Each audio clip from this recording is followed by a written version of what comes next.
Hello साथियों, आप लोग का मंत्रा ट्यूटोरियल की इस ऑनलाइन प्लेटफॉर्म में बहुत बहुत स्वागत है। जैसा कि साथियों आप लोग जानते हो, शिक्षक भर्ती का वैकेंसी सरकार के द्वारा निकाले जाने की बहुत बहुत संभावना है ना। तो उसी संभावना को हम लोग आगे बढ़ाएंगे साथियों। देखिए, शिक्षक भर्ती का जो वैकेंसी है उसमें ज़्यादातर बच्चों को प्रॉब्लम ये होता है कि इंग्लिश का जो सेक्शन होता है ना, इंग्लिश का सेक्शन में बहुत ज़्यादा प्रॉब्लम फेस करते हैं। और पिछले ईयर का जो क्वेश्चन आया था है ना, वो थोड़ा सा पुराने 19 में जो क्वेश्चन आया था या और टेट वगैरह में क्वेश्चन आते हैं वो थोड़ा सा नॉर्मल लेवल के क्वेश्चन आते हैं है ना।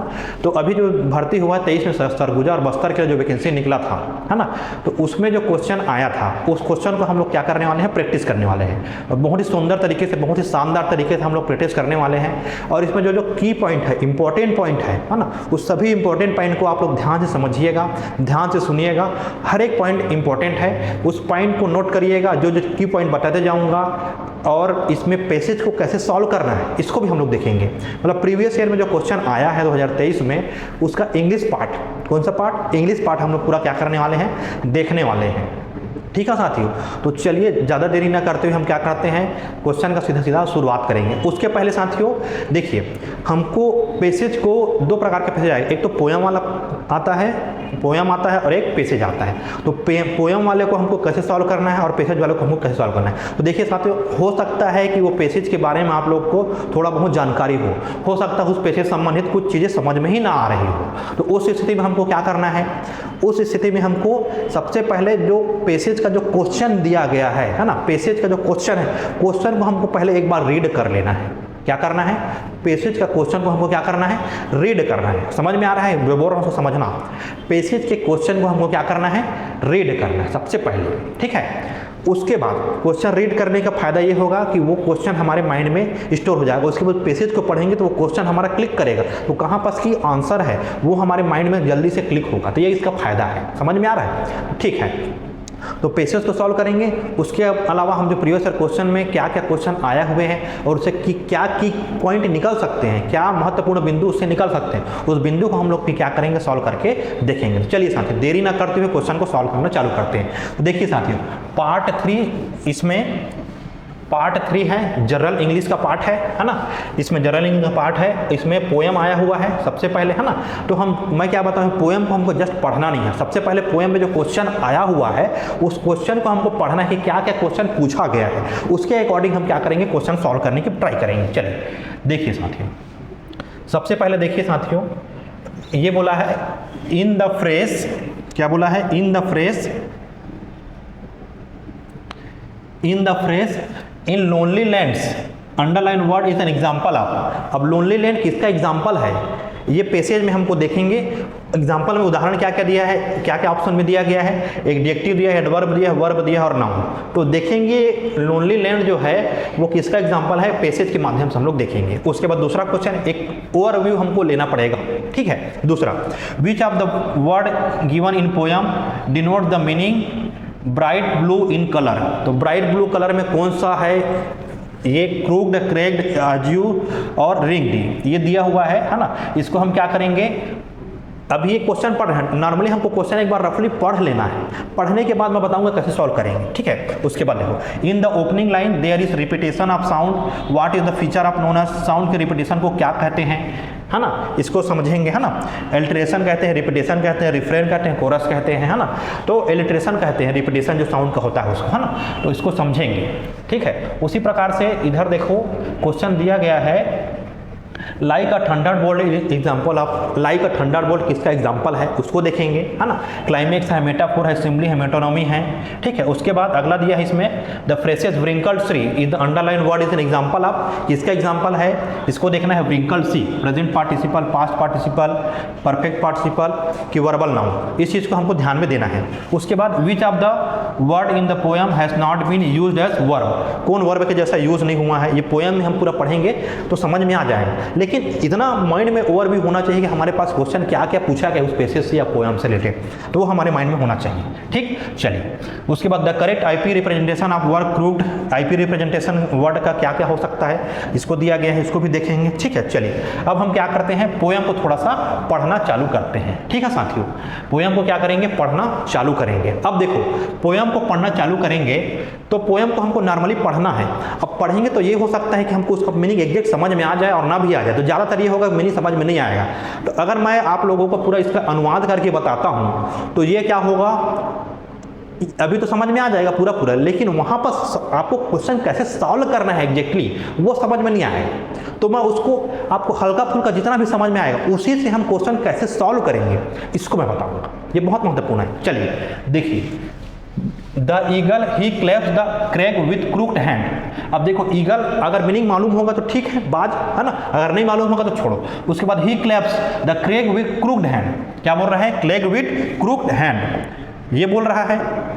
इधर समझिए, the eagle he clasps the crag with crooked hand, है ना, क्रूक्ड हैंड। अब देखो हाथ की कुछ बात हो रही है ना, और क्रैग्ड विथ क्लैप्स हो रहा है, पकड़ने का बात हो रहा है, तो हमको जरूरी है कि मीनिंग मालूम हो वहाँ पर, ऐसे ही होगा है ना, मीनिंग मालूम हो ये जरूरी नहीं है ना। तो मीनिंग मालूम नहीं हो तो उस स्थिति में क्या करेंगे, देखो क्रूक्ड हैंड, अब हैंड जो है कुछ क्रूक्ड है, थोड़ा बहुत हैंड समझ में आ रहा है तो ये समझना है क्रूक्ड हैंड। ठीक, उसके बाद क्लोज मतलब नजदीक, सन इन लोनली लैंड, लोनली मतलब अकेला भूमि या मृत भूमि में, है ना, बंजर भूमि में, लोनली लैंड में, खाली भूमि में, कुछ क्लोज सन के नज़दीक ऐसा कुछ बोला जा रहा है यहाँ पर। एग्जैक्टली मीनिंग मैं आपको नहीं बताऊंगा, आपको आपकी समझ के अकॉर्डिंग मैं इसको बता रहा हूँ कि कितना तुमको समझ में आएगा, वैसे आपको पूरा सॉल्व करेंगे। ठीक है, close to the lonely land, ring with the azure world he stands, stand मतलब खड़ा हुआ है, रिंग विद द, रिंग मतलब गोल के समान, गोलाकार। ठीक, ऐसा हमको एक अनुमानित समझना है। ठीक है, the wrinkled sea beneath him crawls, और व्रिंकल सी, व्रिंकल मतलब होता है व्रिंकल सी, अब ये समझ में आ रहा है, देखो लहराता हुआ धुर्रीदार समुद्र, है ना, श्री मतलब समुद्र समाज, बेनीथ मतलब नीचे, हिम क्रोवेल, क्रोवेल मतलब रेंगना चलना, ये होता है। ये एग्जैक्ट मीनिंग आपको नहीं पता होगा, मान लो ऐसे हुआ पता नहीं चलेगा, लेकिन आपको थोड़ा बहुत जो स्टैंड समझ में आ रहा है, क्रूक्ड हैंड समझ में आ रहा है, लोनली अकेला भूमि समझ में आ रहा है, क्लोज नजदीक समझ में आ रहा है, सी समझ में आ रहा है, watches from his mountain walls, mountain wall से वो वॉच कर रहा है, देख रहा है पर्वतों से गिरता हुआ, like a thunderbolt he falls, और वो थंडर बोल्ट के जैसा वो दिखाई दे रहा है। इतना चीज हमको पढ़ लेना है, अपना मतलब एक लॉजिकली सिंपल वे में समझने का प्रयास करना है।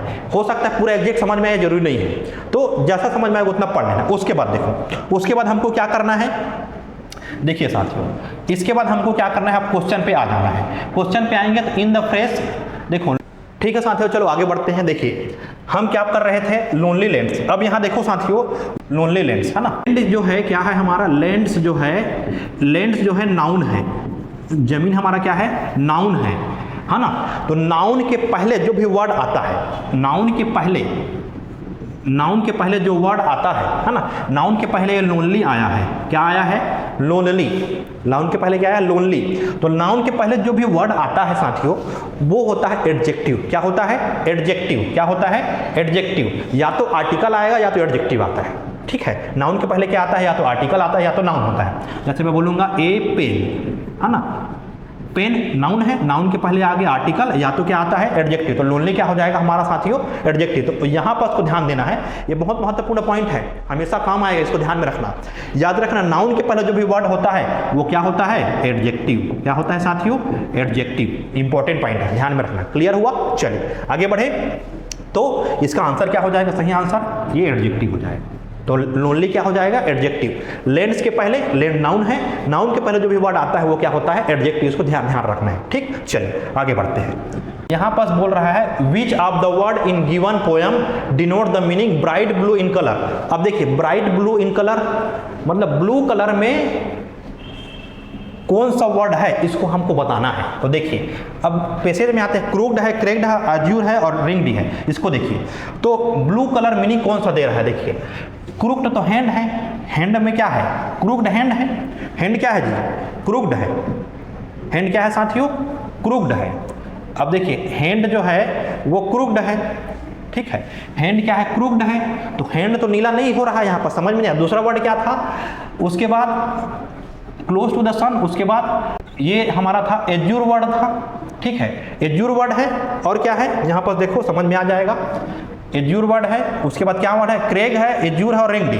तो इसमें देखिए क्रूक्ड तो नहीं आएगा, इतना तो क्लियर हो गया। उसके बाद क्रेग देख लो, क्रेग कहाँ पास है, क्रेग्ड विद, ये क्रेग्ड है, क्रेग विद, क्रेग के साथ भी कुछ नीला समझ में नहीं आ रहा है, ब्लू कलर समझ में नहीं आ रहा है। उसके बाद एज्यूर है और रिंगडी, रिंग मतलब हो गया गोल, रिंग मतलब गोल, तो गोल तो कलर नहीं हो सकता है क्या, नहीं। उसके बाद बच क्या रहा है, एज्यूर वर्ड, एज्यूर का मतलब ही होता है नीला, क्या होता है साथियों, नीला।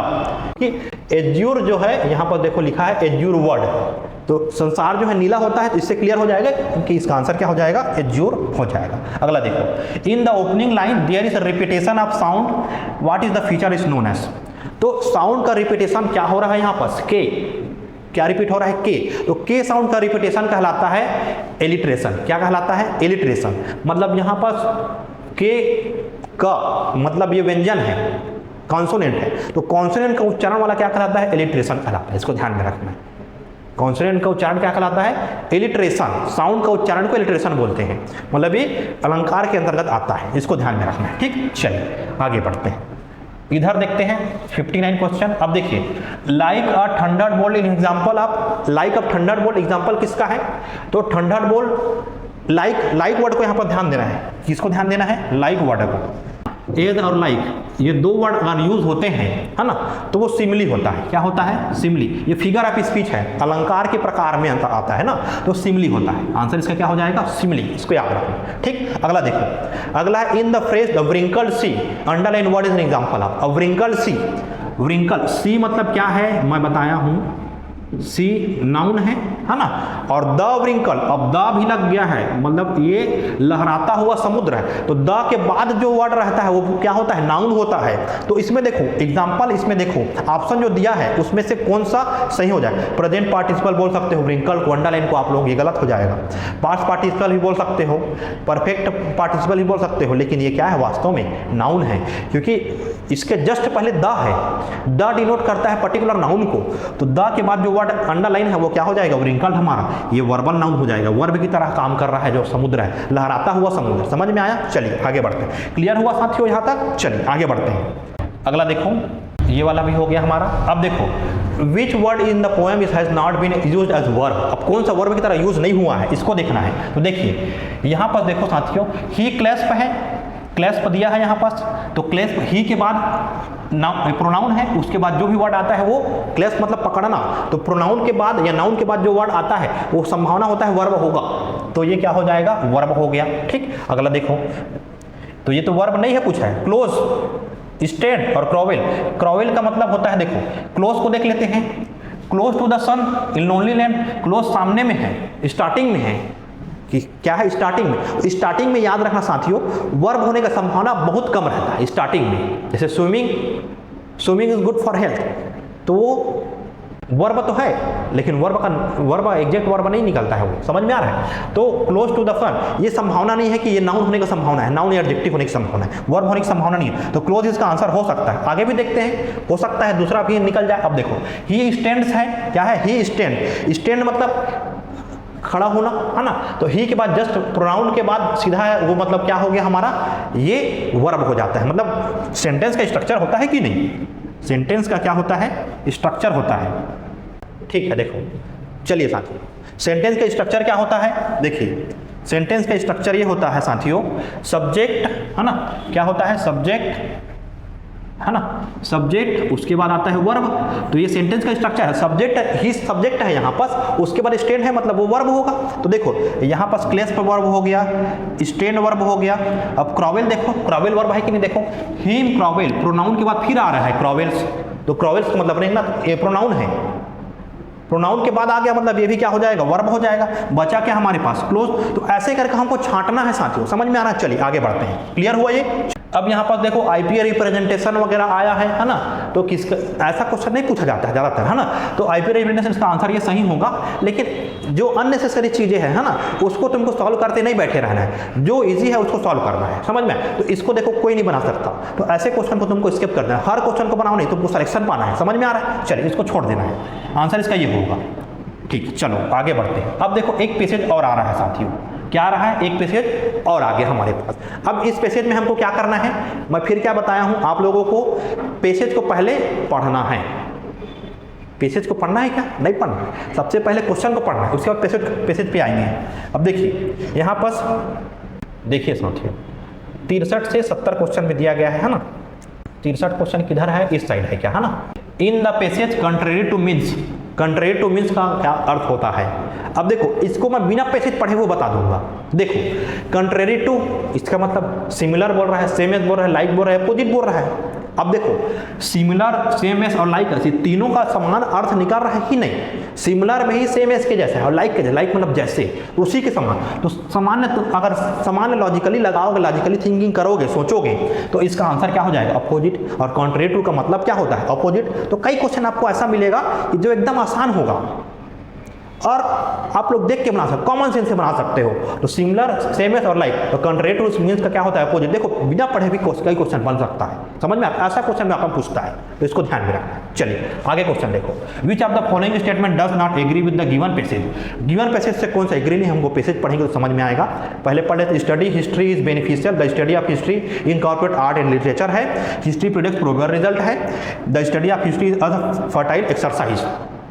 तो इतना हमको पढ़ लेना है नॉर्मली, ठीक है। उसके बाद आते हैं अगला, दिमाग में बैठा के रखना है क्या पढ़े। Which of the following statement does not author negate about the study of history. Negate मतलब नकारता है, नेगलेक्ट करता है, इज बोरिंग है, मेमोराइजेशन ऑफ नेम डेट्स है, it is thoughtful examination of course that has shaped the course of human life, ये बोल रहा है। It is the examination of event from the past and drawing influences about current event. तो ऐसे हमको normally पढ़ लेना है, रफली एक बार पढ़ लेना है, उसके बाद फिर हम पैसेज को पढ़ेंगे, है ना, ठीक है। चलिए अब देखो, in the given passage the read given statement क्या बोल रहा है, the beneficial history of the broad range of human experience which is covered in war and peace continuously national international affair, ऐसा बोल रहा है ना। Human nature is an important part of history, emotion like passion greed and insecurity have influenced the shaping of the world. Which of the following statement correct, कौन सा कथन निष्कर्ष वाला सही है। We can examine event from the past and draw influences about event, ऐसा करके दिया गया है। ओपिनियन है, गेस है, बिलीफ है, कौन सा इसमें आपको सही लगाना है, ऐसे करके। तो हम एक बार क्या कर लेते हैं, पैसेज को थोड़ा सा पढ़ लेते हैं, उसके बाद इससे संबंधित क्वेश्चन को करेंगे सॉल्व, ठीक है। चलिए पढ़ते हैं पैसेज को। देखिए क्या बोल रहा है, लाइटली हमको पढ़ना है, एक जरूरी नहीं कि एग्जैक्ट पैसेज का मीनिंग निकले, है ना। तो देखिए, the study of history provide many benefits, first will learn from the past. हम देखो क्या करते हैं, हिस्ट्री हमको बहुत सारे लाभ प्रोवाइड कराता है, उपलब्ध कराता है, हम कुछ उससे सीखते हैं, पास्ट से ये बोल रहा है। वी में रिपीट मिस्टेक, हम कुछ मिस्टेक को रिपीट करते हैं, but at least we have opportunity to avoid them, लेकिन हमको अवसर मिलता है, अपॉर्चुनिटी मिलता है उसको दूर करने का, ये बोल रहा है। सेकेंड, हिस्ट्री टीचर्स, दूसरा हिस्ट्री हमको क्या बताता है, क्या सिखाता है। Question to ask about the present contrary to some people views, the study of history is not memorization। अब देखो हमको कुछ क्वेश्चन सिखाता है, कुछ आंसर बताता है जीवन के बारे में। हिस्ट्री इज नॉट मेमोराइजेशन, ये इंपॉर्टेंट पॉइंट है, हिस्ट्री नॉट मेमोराइजेशन नहीं है, केवल याद करने का चीज नहीं है। Name of date place, it is the thoughtful examination of the force that have shaped course human life, जो ह्यूमन को एक नई दिशा दिखाती है, शेप प्रदान करता है, ऐसा बता रहा है सेंटेंस में, है ना। चलिए, we can examine event from past and draw influences, हम एग्जामिन कर सकते हैं पास्ट चीज, इन्फ्लुएंसेस करते हैं। इन्फ्लुएंसेस का मतलब होता है निष्कर्ष निकालना, उसका निष्कर्ष निकालते हैं, करेंट इवेंट को बनाते हैं। History teachers about the lightly outcome, कुछ हमको आउटकम प्रभावित करता है, परिणाम दिलाता है। Another benefit of the history broad range of human experience which is covered war and peace certainly covered as national and international affair, मतलब ये बहुत सारी चीज़ों को कवर करता है, ये बता रहा है इसमें ना। National international affairs, art culture, सबको इतिहास में लिखा जा सकता है। Human nature is an important part of history, emotion like passion greed and insecurity, मतलब ये किसको बढ़ावा, अगर हमारे अंदर इमोशन अगर ऐसा हो तो इतिहास बन जाता है। पैशन ग्रीडी और इनसिक्योरिटी ये हमारे फैलाते हैं, किसको फैलाते हैं, इन्फ्लुएंस द वर्ल्ड अफेयर, मतलब जो वर्ल्ड अफेयर होता है, मतलब जो देश में अशांति की भावना फैलती है या राज्य में शांति की भावना फैलती है, वो सब पैशन, मतलब जुनून, ग्रीडी, लालची, इनसिक्योरिटी, असुरक्षा हमको इस कारण महसूस होता है। क्यों महसूस होता है कि हम लोग लालची हो जाते हैं, है ना, या इनसिक्योर फील कब करेंगे, जब इतिहास की चीज़ों को हम लोग नेग्लेक्ट करते हैं। ठीक है, anyone who thinks that study of history boring is not really study history. अब ये बता रहा है कि यदि आप लोगों ने बोरिंग समझा इतिहास को तो आप लोग सही तरीके से हिस्ट्री नहीं पढ़ा है, ऐसा इसका कहना है। चलिए अब क्वेश्चन पे आ जाते हैं। ठीक है, देखिए कंट्रेटिव का मीनिंग हमने देख लिया था, क्या हो जाएगा इसका अपोजिट, क्योंकि कंट्रेटिव मतलब अपोजिट होता है, सिमिलर, सेम और लाइक, तीनों एक जैसे हैं, इसका मीनिंग सेम नहीं हो सकता। तो आंसर क्या हो जाएगा, ये तो आप कॉमन सेंस लगा के बना सकते हो। अगला देखो, which of the following statement does not agree with the given passage. Given passage से कौन सा एग्री नहीं हो रहा है, बोल रहा है। देखिए study history is beneficial, not agree बोल रहा है। स्टडी हिस्ट्री इज बेनिफिशियल है कि नहीं है, इसमें लिखा है बेनिफिशियल है study history. The study of history incorporate art and literature, art और लिटरेचर को इनकॉर्पोरेट करता है। देखिए इन का मतलब होता है शामिल होना, इन का मतलब, इन वर्ड इंपॉर्टेंट है यहाँ पर, इन जो इनकॉर्पोरेट मतलब सहयोग प्रदान करता है हमारे जीवन को, लिटरेचर के लिए आवश्यक है इतिहास पढ़ना, तो इंपॉर्टेंट है। इनका मतलब याद रखना, इन जो वर्ड है ये पॉजिटिव वर्ड है। इन आया मतलब वो सेंटेंस हमको सही निष्कर्ष दे रहा है, सही चीज़ें बता रहा है, तो ये वाला सही हो जाएगा। हिस्ट्री प्रोडिक्ट्स प्रोबेबल रिजल्ट, हिस्ट्री जो है हमारा एक अनुमानित रिजल्ट हमको बताता है, ये भी सही है। देखिए the study of history is a fertile exercise. Fertile exercise मतलब, फर्टाइल मतलब होता है बोरिंग एक्सरसाइज, ऐसा नहीं है। देखो स्टडी जो है हम बोरिंग समझेंगे, यहाँ पर देखो history is a boring, has not really study history, boring है ऐसा नहीं पढ़ा है, तो ये फर्टाइल एक्सरसाइज मतलब बोरिंग बता दिया है। इसका मतलब यही आंसर हमारा क्या हो जाएगा, डी इसका एग्जैक्ट आंसर होगा। कौन सा आंसर होगा, डी। चलिए आगे बढ़ते हैं। Which of the following statement does not author negate about the history. कौन सा को नकारा है, नेगेट मतलब नकारा। इट इज़ बोरिंग, बोरिंग तो नहीं है, हिस्ट्री बोरिंग है क्या, नहीं है, तो इसका आंसर 1 हो सकता है। 1 हमारा इसका क्या हो सकता है, आंसर हो सकता है। चलिए इसको देखते हैं, 1 हो सकता है, और क्या क्या हो सकता है उसको देखेंगे। दूसरा है it is the memorization of name, date and place. अब देखो यहाँ पर हम पढ़े हैं ये नॉट मेमोराइजेशन बोल दिया, देखो not memorization of name, date, place, तो मेमोराइजेशन ऑफ नेम बोल दिया, मतलब ये गलत वाक्य है कि नहीं, तो बोरिंग ये वाला भी गलत हो गया, मेमोराइजेशन ऑफ वाला ये भी गलत हो गया। अब देखो it is a thoughtful examination of the force that have saved course of human life, ऐसा बोल रहा है। तो देखो यहाँ पर सेंटेंस आया हुआ है ना, it is a thoughtful examination of, ये देखो लिखा है it is the thoughtful examination of force that have saved course human life, ऐसा करके लिखा है ना, तो ये वाक्य सही हो जाएगा, बताया है इसके बारे में। It is the examination of event from past drawing inferences about current event, ये भी निकालता है, ये भी लिखा हुआ है। देखो it is the draw inferences about current event, history teachers about lightly outcome, ऐसा करके बताया है। तो ये वाला वाक्य, ये वाला और ये वाला वाक्य सही है। तो इसमें नेगेट बोला है, गलत कौन सा है, तो 2 गलत है, पहला और दूसरा, तो आंसर क्या हो जाएगा इसका, फर्स्ट एंड सेकेंड इसका करेक्ट आंसर हो जाएगा। करेक्ट आंसर कौन सा है, ओनली 1 और 2, 1 और 2 अलग अलग है, 2 आंसर है, पहला दूसरा हमारा गलत था, तो बोथ 1 एंड 2 इसका आंसर हो जाएगा। क्लियर हुआ, चलिए आगे बढ़ते हैं। देखिए साथियों अगला है in the light of the given passage read the given statement, बोल रहा है, पढ़ते हैं। The benefit of the history are broad range of human experience which is covered war and peace, certainly covered as national and international affairs, ऐसा ये cover करता है, ये सब चीज़ के बारे में बताया है। ठीक है, the benefit of history broad range of human experience, life को होता है और बहुत सारा अनुभव होता है, वार पीस का अनुभव होता है, बता रहा है। ठीक है, चलिए human nature is an important part of history, इतिहास का ह्यूमन नेचर इतिहास का महत्वपूर्ण पार्ट है वाला बताया है ना। Emotion like passion, greed, insecurity है influence the shaping of the world, ये सभी चीज़ें हमारे वर्ल्ड को सुरक्षा प्रदान करती है, ये चीज़ें हमारे इतिहास को बदलने में मदद करती है, ऐसा बता रहा है ना। तो देखिए विच of the following statement is correct, first is argument, second is explanation. पहला आर्ग्यूमेंट है, दूसरा एक्सप्लेनेशन। आर्ग्यूमेंट मतलब होता है तर्क और एक्सप्लेनेशन मतलब उसका निष्कर्ष, विस्तार बताना। ठीक है, तो देखो तर्क और एक्सप्लेनेशन है। देखो यहाँ पर जो चीज़ें बताई गई है समझना साथियों, बेनिफिट ऑफ हिस्ट्री, हिस्ट्री का लाभ के बारे में बताया गया है। हिस्ट्री का लाभ broad range of human experience cover करता है, वार और पीस से कुछ इंटरनेशनल नेशनल अफेयर हो सकता है, ये बता रहा है। ह्यूमन नेचर बता दिया है, हिस्ट्री का बेनिफिट बताया है, मतलब हिस्ट्री का बेनिफिट बता रहा है और ह्यूमन का नेचर बता रहा है, मतलब दोनों जो है, दोनों जो सेंटेंस है, दोनों जो स्टेटमेंट है वो थोड़ा सा अलग अलग है। तो ये आर्ग्यूमेंट और निष्कर्ष नहीं हो सकते, आर्ग्यूमेंट और एक्सप्लेनेशन नहीं हो सकता, ये दोनों क्या हो जाएगा, अलग अलग हो जाएगा जी, क्योंकि दोनों एक दूसरे से मैच नहीं हो रहे। मैच होगा तब आर्ग्यूमेंट निष्कर्ष होता है, मतलब दूसरे का पहला हो सकता है, पहले का दूसरा हो सकता है, लेकिन यहाँ पर दोनों ह्यूमन नेचर के बारे में बता दिया है और यहाँ पर इतिहास का लाभ के बारे में बताया है, तो दोनों अलग अलग चीज़ें बता रही है, इसलिए दोनों there is no connection between 1 and 2 इसका आंसर हो जाएगा। समझ में आ रहा है? चलिए अब आगे बढ़ते हैं, 67 में आ जाते हैं। देखिए, it is a thoughtful examination for that have shaped course of human life, ऐसा बोल रहा है, मतलब थॉटफुल एग्जामिनेशन है, हिस्ट्री जो है ह्यूमन लाइफ का कोर्स को शेप करता है, ये बता रहा है। It is in the light of the given passage above quoted some denotes, क्या डिनोट करता है? देखिए, history is just kind of asking question that to the past, मतलब केवल क्वेश्चन पूछता है, तो जस्ट वर्ड को याद रखना, केवल हिस्ट्री का क्वेश्चन करना यह संभव नहीं है, एक नई दिशा दिखाना भी होता है, तो ये सेंटेंस लगभग सही नहीं है। History is the study of the those course and effect which effect human civilization, ये ह्यूमन सिविलाइजेशन को इफेक्ट करता है, ये बता रहा है, ये संभावना है सही हो सकता है।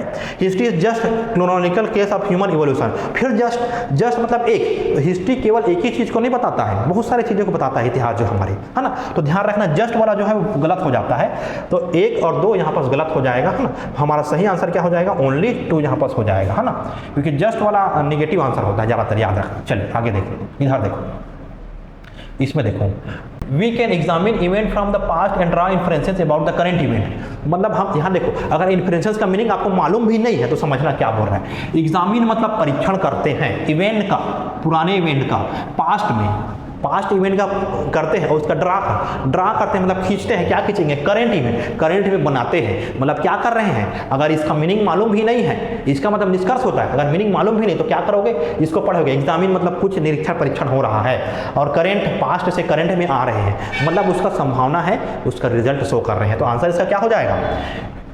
Underline the word in given sentence context given, meaning क्या होगा इसके? इन्फ्रेंसेस मतलब निष्कर्ष होता है। अब देखो, ओपिनियन, गेस, बिलीफ, कंक्लूजन क्या हो जाएगा साथियों? बताओ, आप ही लोग बताओ। इन्फ्रेंसेस का मतलब क्या हो जाएगा? अगर मान लो निष्कर्ष मैं बता दे तो जान ली, अगर नहीं बताता तो पास्ट से करेंट में आ रहे हैं, मतलब कुछ नया चीज हो रहा है, निष्कर्ष, तो आंसर क्या हो जाएगा इसका? कंक्लूजन। ऐसे आपको दिमाग भी लगाना है, समझ में आ रहा है? ठीक, चलो, तो कंक्लूजन इसका आंसर हो जाएगा। चलिए आगे बढ़ते हैं। अब देखो यहाँ पर समझना, history teachers us about likely outcome, S likely outcome बोल रहा है। In the given statement underline word क्या है यहाँ पर? अस जो है, अस क्या है? सब्जेक्ट कॉम्प्लीमेंट, ऑब्जेक्ट और बोथ बी एंड सी। अब इसमें देखिए साथी है, यहाँ पर हिस्ट्री टीचर्स अस का मतलब हो गया, अस हमारा ऑब्जेक्ट का काम कर रहा है, सब्जेक्ट वर्ब और ऑब्जेक्ट, उसके बाद अबाउट लाइकली आउटकम, तो यहाँ पर ऑब्जेक्ट कॉम्प्लीमेंट भी दिया है, तो ऑब्जेक्ट के बारे में जो और विस्तार करता है वो ऑब्जेक्ट कॉम्प्लीमेंट होता है, लेकिन यहाँ ऑब्जेक्ट का और विस्तार नहीं हो रहा है। अगर इधर और पूरा अंडरलाइन होता तो हो सकता था उसमें हम ऑब्जेक्ट कॉम्प्लीमेंट की सोच सकते थे, लेकिन यहाँ पर अस क्या है हमारा? प्योरली ऑब्जेक्ट है। क्या है? प्योरली ऑब्जेक्ट है। ऑब्जेक्ट के बारे में और डिस्क्राइब करते हैं सेंटेंस में, या उसको और विस्तार करते हैं ऑब्जेक्ट को, तब वो हमारा ऑब्जेक्ट कॉम्प्लीमेंट होता है। तो यहाँ पर बोथ बी और सी नहीं होगा, केवल क्या हो जाएगा आंसर इसका? सी, ऑब्जेक्ट हो जाएगा। समझ में आ रहा है? चलिए आगे बढ़ते हैं। अब देखिए यहाँ पर वी में repeat mistake but at least have opportunity to avoid them by which of the following conjunction underline word can not be replaced in the given context, मतलब बट के जहाँ में किसको रिप्लेस नहीं कर सकते, मतलब लेकिन परंतु, नेवरदलेस का मतलब भी लगभग वही होता है, हाउएवर मतलब कैसे भी, किसी तरीके से, येट मतलब फिर भी, लेकिन, ऐसा इसका मीनिंग निकलता है, तीनों का सेम मीनिंग निकलता है, इसका मीनिंग हमको याद रखना पड़ेगा। ठीक, चलिए उसके बाद अगला क्या है? हैंस मतलब अतः, तो ये बिल्कुल अलग हो जाएगा। ठीक है, तो यहाँ पर इसका आंसर क्या हो जाएगा? हेंस इसका सही आंसर होगा। चलिए साथियों आगे बढ़ते हैं। चलिए देखो, यहाँ पर अगला क्वेश्चन है, विच of the following statement with regard suggestopedia is not correct? Suggestopedia not correct है। अब देखो, सजेस्टोपीडिया ऐसा सिलेबस में स्पेशली इसका मेंशन नहीं है, लेकिन क्वेश्चन आ गया है, ये टीचिंग का एक टेक्निक है ना। तो देखिए, it is a paramount of suggestion and pedagogy, तो ये वाला वाक्य सही है।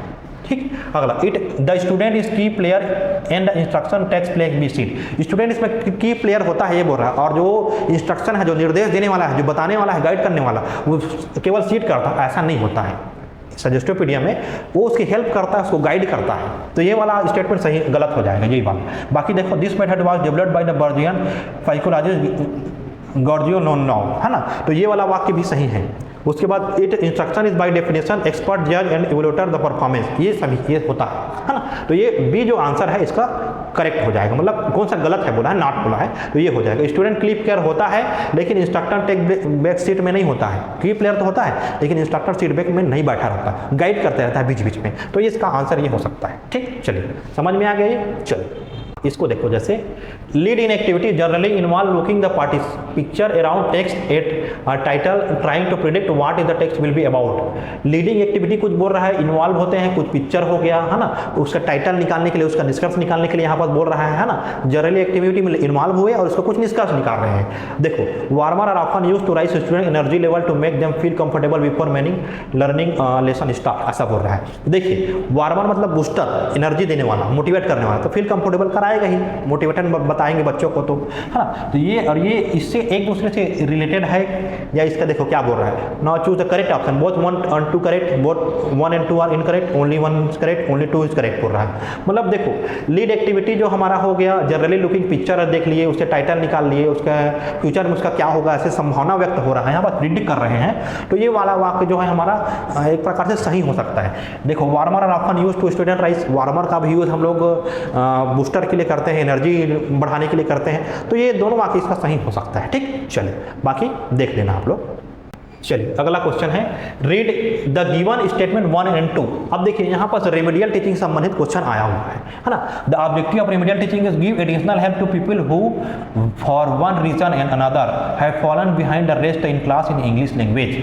देखिए, इंग्लिश में जो रेस्ट हैं, पिछड़ गए हैं किसी भी कारण से, है ना, या एडिशनल हेल्प, अतिरिक्त सहयोग करना बच्चों को, जो पिछड़े हैं या पिछड़ रहे हैं उसमें अतिरिक्त सहयोग, ये इंपॉर्टेंट लाइन है ना, गिव एडिशनल हेल्प, है ना, ये इंपॉर्टेंट लाइन है, ये बार बार पूछा जाता है एग्जाम में, है ना, तो इसको याद रखना है। क्या है objective of remedial teaching is give additional help to people who one are reason another have fallen behind the rest of class in English language, ऐसा ये पूरा याद रखना है, एडिशनल हेल्प को याद रखना इंपॉर्टेंट पॉइंट है ना। तो ये स्टेटमेंट सही है ना। अब देखो, इसमें सही है, गलत वाला पूछा है कि इसको देख लेते हैं। सब में है पुअर मेमोरी, कुछ पुअर मेमोरी होते हैं, लेवल ऑफ मोटिवेशन होता है, शॉर्ट स्पेन होता है, अटेंशन इनवर्ड मतलब ध्यान उसका कम केंद्रित होता है, शॉर्ट स्पेन मतलब ध्यान में कमी होना, इन सिचुएशन एसोसिएटेड बिहेवियर प्रॉब्लम या बिहेवियर संबंधी कुछ प्रॉब्लम होता है, उसमें भी हम लोग रेमेडियल टीचिंग करते हैं। तो देखिए, तो इसमें देखो कुछ मेमोरी के लोग पुअर वगैरह होते हैं, तो इसका जो सार है यहाँ पर बताया गया है। कुछ लोग पुअर होते हैं मेमोरी में, कुछ लेवल ऑफ मोटिवेशन में कमी होती है, सिचुएशन ऐसा होता है, कमजोरी होती है पढ़ने लिखने में, समझने में, है ना। तो इसका जो उद्देश्य है, इसका जो सार है, उसको यहाँ पर उसको एक्सप्लेन किया गया है। तो ये आर्ग्यूमेंट है ना, और उसका ये एक्सप्लेनेशन है, मतलब दूसरा आर्ग्यूमेंट होगा उसका एक्सप्लेनेशन ये होगा। तो सही क्या हो सकता है, देखो स्टेटमेंट 2 इज आर्ग्यूमेंट और उसका एक्सप्लेनेशन ये है, मतलब ये कमजोरी है, कमजोरी को दूर करने के लिए हम क्या कर रहे हैं, रेमेडियल टीचिंग। तो इसका आंसर क्या हो जाएगा साथियों, 20 का सही आंसर होगा। ऐसे हमको समझना पड़ेगा स्टेटमेंट कौन सा आर्ग्यूमेंट है, कौन सा एक्सप्लेनेशन है। ठीक, तो ये आर्ग्यूमेंट है, ये बताया गया है कमजोर विद्यार्थियों के बारे में, उसको दूर करना उसका एक्सप्लेनेशन हो गया, तो इससे कनेक्टेड है, तो 20 का आंसर सही हो जाएगा। ठीक, क्लियर हुआ। चलो आगे बढ़ते हैं साथियों। चलिए 75 क्वेश्चन आ जाते हैं। एज पर community language teaching methodologies which of the following is not prescription of grammar teaching. Grammar teaching में कौन सा यूज नहीं होता, CLT मेथड बोल दिया है, कम्युनिकेटिव लैंग्वेज टीचिंग। कम्युनिकेटिव का मतलब समझ में आ रहा है, कम्युनिकेशन पर फोकस होगा। चलो, grammar teaching should be done in context. याद रखना साथियों, कॉन्टेक्स्ट जो वर्ड है, कॉन्टेक्स्ट याद रखना, कॉन्टेक्स्ट जो वर्ड है बहुत ही पावरफुल वर्ड है। तो कॉन्टेक्स्ट जहां भी लिखा हुआ मिलेगा वो सेंटेंस लगभग सही ही होगा, 99% सेंटेंस। तो ग्रामर को हम लोग कॉन्टेक्चुअली पढ़ते हैं, संदर्भित पढ़ते हैं, तो इसमें होता है, तो कॉन्टेक्स्ट में पढ़ते हैं, सही हो रहा है। First fluency then accuracy. Communicative का मतलब समझ में आ रहा है, फ्लुएंसी पहले होगा, उसके बाद क्या होगा, एक्यूरेसी होगा। पूरा इसको साथियों पूरा CLT को अच्छे से मैं बताऊंगा जब क्लास हम लेंगे, तो अभी डिस्कस कर रहे हैं, तो ये आंसर सही होगा, ये आंसर सही होगा। Use the deductive form of teaching. Deductive form का मतलब हो गया पहले रूल को बताएं फिर ग्रामर को बताओ, तो ऐसा नहीं होता है, डिडक्टिव फॉर्म ये गलत हो जाएगा। Focus meaning then rather than form. Meaning मीनिंग में फोकस होता है, उसके बाद उसका फॉर्म में फोकस होता है। फॉर्म मतलब स्ट्रक्चर, रूल में फोकस होता है, तो मीनिंग में फोकस होता है, ये सही हो जाएगा। फ्लुएंसी में फोकस होता है, एक्यूरेसी में बाद में होता है। डिडक्टिव फॉर्म ऑफ टीचिंग, ये वाला आंसर गलत हो जाएगा। Use of the deductive form of teaching, ये आंसर हमारा क्या हो जाएगा, इसका आंसर गलत होगा, मतलब नॉट बोला है, कौन सा सही नहीं है ग्रामर टीचिंग CLT मेथड में। CLT मेथड पूरा विस्तार से बताऊंगा, समझाऊंगा साथियों। ठीक, चलिए आगे बढ़ते हैं। देखिए अगला इधर देख लेते हैं। In the context of progress testing statement which not desirable. कौन सा डिजायरेबल स्टेटमेंट नहीं है प्रोग्रेस टेस्टिंग में, प्रोग्रेस करना है तो teacher should include all skill, teacher को सभी स्किल इंक्लूड करना चाहिए। Listening, speaking, reading, writing, 4 skill होते हैं basic. Listening, speaking, reading, writing, 4 skill होते हैं। सभी स्किल को यूज करना चाहिए टीचर को पढ़ाने के लिए, सही हो जाएगा। Teacher should give feedback student performance, student performance करा तो उसको फीडबैक देना चाहिए, ये भी सही है। Teacher should use wide variety, web, unity, progress, self diary, evolution, checklist, सब चीज, सारे चीजें उसको बनाना चाहिए, ये होना चाहिए। The teacher should treat score same as the on final score. अब देखो टीचर को ऐसा नहीं है कि हर बार उसको सेम नंबर देना चाहिए, straight score same as the final exam, मतलब जो एग्जाम में नंबर दिए वैसे हर बार नंबर देना, ऐसा नहीं होना चाहिए। तो ये वाला स्टेटमेंट हमारा क्या हो जाएगा, गलत हो जाएगा। बाकी तीनों स्टेटमेंट हमारा यहाँ पर सही सही है। चलिए आगे बढ़ते हैं। अगला question 78 question, read the given statement, important है। Language acquisition is a subconscious process similar to that by which children acquire their first language. Language learning is conscious process, is the product of either formal learning situation और self study program. इसमें देखते हैं साथियों, इसको पूरा detail में हम लोग समझने का प्रयास करते हैं क्या बोल रहा है। चलिए साथियों 78 क्वेश्चन में पढ़ते हैं। Read the given statement 1 and 2, 1 और 2 क्वेश्चन देखते हैं, है ना, क्या बोला गया है उसको आगे पढ़ेंगे। मार्कर का यूज कर लेते हैं, इसको डिटेल में पढ़ने का प्रयास करेंगे, ठीक है। चलिए देखिए साथियों, read the statement 1 and 2। Language acquisition is a subconscious process similar to that by which children acquire their first language, ऐसा बोल रहा है ना। देखिए लैंग्वेज एक्विजिशन मतलब होता है भाषा को ग्रहण करना, मतलब बिना होशो हवास के, अचेत रूप से, अनकॉन्शियस रूप से। अनकॉन्शियस का मतलब वही होता है, या सबकॉन्शियस मतलब होता है बिना एक्टिव, क्या होता है, बिना एक्टिव हुए हम कोई भी चीज़ को ग्रहण करते हैं, वो क्या होता है, हमारा लैंग्वेज एक्विजिशन होता है। तो एक सबकॉन्शियस प्रोसेस है, इसको याद रखना है। Similar to that by which children acquire that first language, और बच्चे जो फर्स्ट भाषा सीखते हैं, ऑटोमेटिकली सीखते हैं, बिना किसी एफर्ट के सीखते हैं, तो वो हमारा क्या कहलाता है, सबकॉन्शियस प्रोसेस होता है। तो ये हमारा क्या हो जाएगा, लैंग्वेज एक्विजिशन। तो ये स्टेटमेंट हमारा क्या है, करेक्ट है, बिल्कुल सही है। दूसरा देखो लैंग्वेज लर्निंग। अब लैंग्वेज लर्निंग क्या होता है, देखो language learning is a conscious process, उसी का उल्टा लैंग्वेज लर्निंग मतलब सीखने का प्रोसेस क्या है, कॉन्शियस है, मतलब हमको इसमें क्या रहना पड़ता है, एक्टिव रहना पड़ता है। क्या रहना पड़ता है साथियों, एक्टिव रहना पड़ता है। या product of either formal learning situation और सेल्फ स्टडी प्रोग्राम है। क्या है, या तो ये सेल्फ स्टडी प्रोग्राम है या तो फॉर्मल लर्निंग है। फॉर्मल का मतलब होता है बिना रूल के, फॉर्मल मतलब हो गया इसमें रूल अप्लाई होगा। फॉर्मल मतलब क्या होगा, इसमें रूल अप्लाई होगा। इनफॉर्मल में रूल अप्लाई नहीं होगा। तो लैंग्वेज एक्विजिशन क्या होता है, इनफॉर्मल होता है, ये फॉर्मल लर्निंग होता है। तो दोनों स्टेटमेंट हमारा क्या है यहाँ पर सही है। या खुद पढ़ते हैं, मतलब पढ़ रहे हैं, खुद से सीखेंगे, मतलब इसमें एफर्ट लग रहा है, एफर्ट लग रहा है, इसका मतलब ये क्या है, हमारा लैंग्वेज लर्निंग है। लैंग्वेज लर्निंग कॉन्शियस है, फॉर्मल है और सेल्फ स्टडी प्रोग्राम है। तो इसमें एफर्ट लग रहा है, इसलिए लैंग्वेज लर्निंग का पार्ट है पूरा। और लैंग्वेज एक्विजिशन में सब कॉन्शियस है और फर्स्ट लैंग्वेज है, प्राथमिक भाषा है। तो ये हमारा दोनों स्टेटमेंट इसका क्या हो जाएगा, बोथ 2 and 3 क्या हो जाएगा, इसका करेक्ट हो जाएगा। चलिए आगे बढ़ते हैं साथियों। चलिए अगला पढ़ते हैं। आगे देखिए 76 क्वेश्चन भी देख लेते हैं, इस साइड का क्वेश्चन है। देखिए the first listening task mister Ashutosh give his student is usually one in which they have to decide on the general meaning of the text. General meaning मतलब सामान्य आइडिया निकालना। तो सामान्य आइडिया निकालना ये होता है गिस्ट। क्या होता है, इसका आंसर क्या हो जाएगा, करेक्ट आंसर इसका गिस्ट हो जाता है। लिसनिंग फॉर गिस्ट मतलब एक सामान्य आइडिया निकालना, जनरल आइडिया निकालना। गिस्ट मतलब होता है ऊपरी तौर पर पढ़ना, ऊपरी तौर पर सुनना। यहाँ पर क्या हो जाएगा, सुनना के बारे में बताया गया है, ठीक है, ऊपरी तौर पर। देखो general meaning of the text, general मतलब सामान्य आइडिया निकालना, तो गिस्ट हो जाएगा। लिसनिंग फॉर क्या हो जाएगा, ये गिस्ट इसका आंसर होगा। स्पेसिफिक इन्फॉर्मेशन नहीं होगा, स्पेसिफिक इन्फॉर्मेशन स्कैनिंग का पार्ट होता है, ठीक है। एक्सटेंसिव रीडिंग लिसनिंग का पार्ट हो जाएगा। लिसनिंग फॉर डिटेल पढ़ना मतलब इंटेंसिव लिसनिंग हो जाएगी। ये क्या हो जाएगा, इंटेंसिव लिसनिंग, ठीक है। तो ये तो नहीं होगा, आंसर हमारा क्या हो जाए, लिसनिंग फॉर गिस्ट। तो जनरल आइडिया के लिए याद रखना, आंसर आपको क्या टिक करना है, listening for gist, important point है, ठीक है, इसको याद रखना। चलिए आगे बढ़ते हैं, ठीक है साथियों। चलो देखिए साथियों अगला है। अब यहाँ पर देखो साथियों, रजिस्टर के बारे में बताया गया है। Register in the language teaching context में। अब हमको रजिस्टर के बारे में मान लो मालूम नहीं है, तो हमको करेक्ट आंसर कैसे फाइंड आउट करना है, इसको भी देखो। चलो, to put a name on official list. Official list का नेम है ना। उसके बाद आगे क्वेश्चन ऑप्शन को देखते जाते हैं, समझ में आ जाएगा। इन ऑफिशियल लिस्ट नेम्स और book that contain kinds of list, मतलब एक रजिस्टर उसमें बहुत सारे बुक और शामिल किया जाता है, ऐसा बोल रहा है। To show something are to be shown on measuring instrument, अब मेजरिंग इंस्ट्रूमेंट के रूप में प्रयोग करते हैं ऐसा बताया जा रहा है। अगला देखो, the type of language formal और informal that is use a piece of writing, writing में यूज होता है, फॉर्मल और इनफॉर्मल में। अब देखो फॉर्मल मतलब हो गया जिसमें रूल वगैरह है ना, या एक्टिवली और इनफॉर्मल सिचुएशन, तो दोनों तरीके से हम राइटिंग में यूज कर सकते हैं किसको, रजिस्टर को, है ना।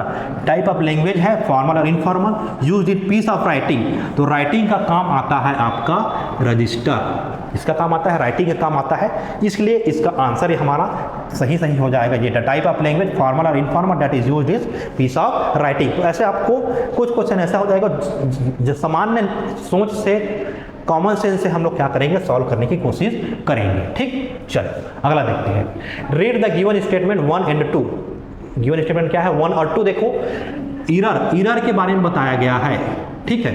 ईरर कब होता है, याद रखना, error occurs when learner try to say something that is beyond their current level of knowledge और लैंग्वेज प्रोसेसिंग, मतलब उसका नॉलेज जो है करंट नॉलेज से बियॉन्ड हो, बियॉन्ड मतलब उसके बाहर हो, मतलब उसके अभी के ज्ञान से, वर्तमान ज्ञान से क्या हो, उसका नॉलेज बाहर का ज्ञान हो, तब ईरर आकर हो जाता है। मतलब कुछ लर्नर जो है कुछ कहना चाहता है, वो उसके करंट नॉलेज से अलग हो जाता है, करंट नॉलेज से बाहर का हो जाता है, मतलब उससे परे हो जाता है, तो वो तब क्या होता है, ईरर होता है। ऐसा बिल्कुल ईरर होता है, ठीक है। जब उसका नॉलेज जो है करंट नॉलेज से अलग हो जाए तो वो क्या हो जाता है, ईरर होता है। अगर मिस्टेक होता है मतलब उसमें नॉलेज की कमी होती है, मिस्टेक मतलब क्या हो गया, मिस्टेक होता है, एक मिस्टेक होता है, एक ईरर होता है।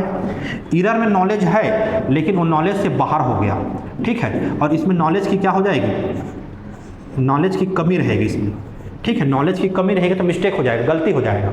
और ईरर मतलब नॉलेज से परे हो जाएगा, बाहर हो जाएगा, वो ईरर होता है, ठीक। अब देखो स्लीप कब होता है, sleep occur simply because attention is somewhere in that moment, मतलब अटेंशन मतलब हमारा जो ध्यान है वो कहीं और रहता है तो स्लीप हो जाता है, वो क्या कहलाता है, स्लीप कहलाएगा। हमारा ध्यान कहीं और हो जाएगा, हमारी जुबान फिसल जाती है, उस स्थिति में स्लीप होता है। तो दोनों स्टेटमेंट हमारा क्या हो जाएगा, सही हो जाएगा। तो क्या हो जाएगा, बोथ 1 and 2 आर करेक्ट, इसका करेक्ट आंसर हो जाएगा, ठीक। चलिए साथियों, हमने पूरा कंप्लीट कर लिया है क्वेश्चन, हमने इंग्लिश का पूरा क्वेश्चन हमने क्या कर लिया है, प्रीवियस ईयर क्वेश्चन सॉल्व कर लिया है। अब साथियों देखो, अब आप लोग को क्या करना है, आप लोग को मंत्रा ट्यूटोरियल के इस ऑनलाइन प्लेटफॉर्म में आपको जुड़ना है। क्यों जुड़ना है और इसका लाभ क्यों साथियों, देखो अभी का वर्तमान युग बहुत ज़्यादा कंपटीशन का दौर आ गया है ना, तो कंपटीशन के दौर में अपने आप को निखारना है, तो निखारेंगे कब, जब मंत्रा ट्यूटोरियल के ऑनलाइन प्लेटफॉर्म से जुड़ेंगे। और मैं इसलिए बोल रहा हूँ कि देखो हो सकता है कई लोग को इंग्लिश में दिक्कत जाता है, वैसे बच्चे जुड़ सकते हैं। उसके अलावा जो सिलेक्शन पाना चाहते हैं, है ना, फैक्ट चीज़ पढ़ेंगे, पॉइंट टू पॉइंट चीज़ें पढ़ेंगे, जो एग्जाम पॉइंट ऑफ व्यू से इंपॉर्टेंट फैक्ट है उसको पढ़ेंगे, सारी चीज़ों को डिस्कस करेंगे। आप मंत्रा ट्यूटोरियल में एक बार ज्वाइन जरूर करिए, क्योंकि देखो साथियों हर एक पॉइंट से, एक एक नंबर से, तो हर एक सब्जेक्ट इंपॉर्टेंट है। इंग्लिश तो 25 नंबर का आएगा, है ना, तो इंग्लिश हमारे कितने नंबर का आएगा, 25 नंबर का आएगा। कितने नंबर का, 25 नंबर का आएगा। तो हमको एक एक नंबर इंपॉर्टेंट होता है, तो हमको तैयारी ऐसे रखना है कि हमको एक पोस्ट पूरा मिल जाए, तो कंफर्म हो जाए। तो कंफर्म के लिए आपको तैयारी को कमी नहीं छोड़ना है। वैकेंसी कब आएगा, नोटिफिकेशन कब आएगा, इस पर फोकस नहीं करना, हमको अपना 100% तैयारी करना है, इतना सोचो। चलिए टेस्ट सीरीज लगाना है, 100% तैयारी करना है, ठीक है। तो इस चीज़ को हमको ध्यान में रखना है साथियों। अब देखो हो सकता है आप इस प्लेटफॉर्म से जुड़िए। देखिए इस प्लेटफॉर्म में जुड़ने का फायदा ये है कि आप लोगों को, देखिए साथियों जीवन में, देखिए एक बार आपका नौकरी लग गया तो आपका पूरा जीवन क्या हो जाएगा, सिक्योर हो जाएगा। तो अभी आपको पैसा बचाने या पढ़ाई ना करने या पढ़ाई में कमी करने का नहीं सोचना है, क्योंकि देखो जीवन में एक बार पैसा लग गया, मौका बार बार नहीं मिलता है। तो ये बहुत ही सुनहरा मौका है, सुनहरा अवसर है, इस अवसर को भुनाइए, और मंत्रा ट्यूटोरियल के ऑनलाइन प्लेटफॉर्म में जाइए और इस चैनल को सब्सक्राइब करिए, और जितनी भी कोर्स से संबंधित जानकारी है मंत्रा ट्यूटोरियल के ऑनलाइन प्लेटफॉर्म में नंबर है, उस नंबर से संपर्क कर सकते हैं और मंत्रा ट्यूटोरियल से जुड़ सकते हैं। तो चलिए साथियों, थैंक यू, सुनने के लिए बहुत बहुत धन्यवाद साथियों। चलिए मिलते हैं नेक्स्ट क्लास में, ठीक है साथियों, चलो धन्यवाद।